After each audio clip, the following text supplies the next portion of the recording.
ఆదిలాబాద్ జిల్లా vice president Narayana గారు ఉన్నారు. నారాయణ గారు నమస్తే అండి. నమస్కారం అండి. నారాయణ గారు, ఓవరాల్గా ఏమంటారు? హైడ్రా సంబంధించిన విషయంలో మొదట్లో కొంత మీరు వ్యతిరేకించారు. దానికి సంబంధించిన విషయంలో మాత్రం అనేక బాధితుల పక్షాన్ని నుంచున్నారు. వాళ్ళకు సంబంధించిన విషయంలో పోరాడారు, బాగానే ఉంది. మీరు అధికారంలో ఉన్నప్పుడు కూడా ఇదే విధంగా ప్రభుత్వ ఆస్తులు ఏదైతే కబ్జాకు గురైనాయో వాటి పట్ల కూడా మీ ప్రభుత్వం కూడా ప్రభుత్వ ఆస్తులను ఎవరైతే ఆక్రమించుకున్నారో దానికి సంబంధించిన నోటీసులు ఇవ్వడం జరిగింది, మీరు కూడా ఆక్రమించడం జరిగింది. టోటల్ ఇక్కడ హైడ్రా యొక్క ఉద్దేశం అయితే మంచిదే అనేటువంటి అభిప్రాయానికి అయితే వచ్చారు.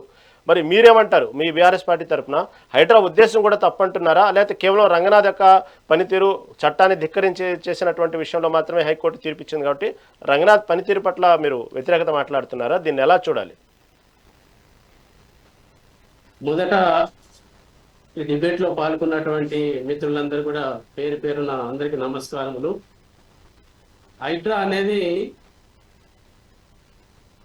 పేదల పట్ల ఒక పెనుభూతం లాగా, పెద్దల పట్ల ఒక చుట్టం లాగా వ్యవహరిస్తూ ఉన్నది.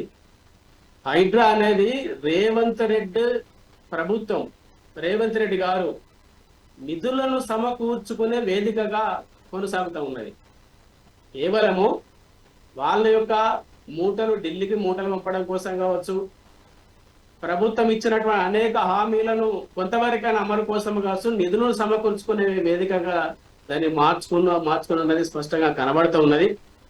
ఇవాళ హైడ్రా అనేది ఎఫ్టీఏలో ఉన్నటువంటి పొంగులేటి శ్రీనివాసరెడ్డి గారి ఇల్లు కనిపించట్లేదు హైడ్రాకు. స్వయాన సీఎం గారు రేవంత్ రెడ్డి గారి సోదరుడైన తిరుపతి రెడ్డి గారి ఇల్లు కూడా ఎఫ్టీఏలో ఉంది, అది కనిపించట్లేదా? వివేక్ గారి ఇల్లు కనిపించట్లేదా? అంటే పెద్దల ఇల్లు మాత్రం కనిపిస్తలేదు. కేవలం ఇప్పటి వరకు మిత్రులు చెప్పినట్టు పేదల ఇళ్లను మాత్రమే అర్ధరాత్రిగా అపానంగా దాడి చేయడం, ఉదయాన్నే దాడి చేయడం. మనం గతంలో చూసాం వీడియోలు. పాప చిన్న పిల్లలు, చదువుకునే పిల్లలు పుస్తకాలు, బ్యాగులు అవి తీసుకునేడానికి అవకాశం కూడా ఇవ్వకుండా ఏకపక్షంగా దాడి చేసి పేదల్లో ఎన్ని ఎకరాల్లో ఉంటారండి? పేదల్లో ఒక గుంటడు జాగాలో ఉండేటువంటి పేద కుటుంబాల పైన దాడి చేయడం అనేది అది తీవ్రమైనటువంటి చర్య. రేవంత్ రెడ్డి గారు ఇప్పటికైనా ఇప్పుడు హైకోర్టు చెప్పినటువంటి మన రాష్ట్రంలో ఉన్నత న్యాయస్థానం చెప్పిన వాటిని కూడా మీరు గౌరవించకుండా, న్యాయస్థానాలను కూడా గౌరవించకుండా రంగనాథ్ గారు 63 సార్లు కోర్టు ధిక్కరణ చేశారు. అదో మామూలు పేదవాడైతే ఇదే విధంగా న్యాయం ఉంటుందా? అంటే ప్రభుత్వాలే, ఉన్నతాధికారులే కోర్టు ధిక్కరణ చేస్తే మామూలు పేద ప్రజలకు మనం ఏం సంకేతం ఇస్తున్నట్టు? కాబట్టి ఖచ్చితంగా హైకోర్టు తీవ్రంగా హెచ్చరించి మీరు తక్షణమైన ప్రభుత్వం చర్య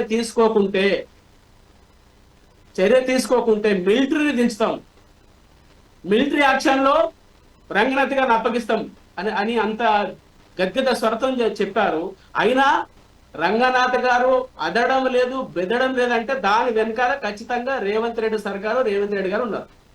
ఒక పక్కన ఉత్తరప్రదేశ్ లో బుల్డోజర్ను అడ్డుకుంటామని చెప్పినటువంటి రాహుల్ గాంధీ గారికి తెలంగాణలో పేద ప్రజల ఇల్లును కూల్చేస్తే కనిపించట్లేదా? అంటే తెలంగాణలో ప్రజాస్వామ్య విరుద్ధంగా ఇవాళ హైడ్రా కొనసాగుతున్నది. హైడ్రా అనగా మిత్రులు చెప్పినట్టు అది హైడ్రా 9 తలల విషసర్పం. 9 తలల సర్పంగా హైకోర్టు వ్యాఖ్యానించింది. ఇది గ్రీకు పురాణాల్లో చెప్పినట్టు లెర్నీ అండ్ హైడ్రా అంటారు దీని పేరు.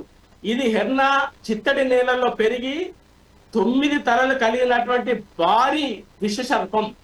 అది గ్రీకు వీరుడు హెరాకిల్స్ అనే వ్యక్తి తన మేనల్లుడు అయోలస్ ఇద్దరు కలిసి దాన్ని ఒక్కొక్క తల నరికేస్తుంటే వాళ్ళ అల్లుడు దాన్ని కాల్చేస్తాడు.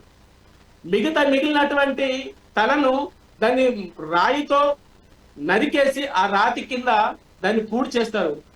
ఒక తల నరికితే 2 తలలు పుట్టినట్టుగా హైడ్రా ఇవాళ కేవలం ఆర్థిక అంశాలనే, ఆర్థిక దోపిడీ విధంగానే దాన్ని ఉపయోగిస్తూ ఉన్నారు.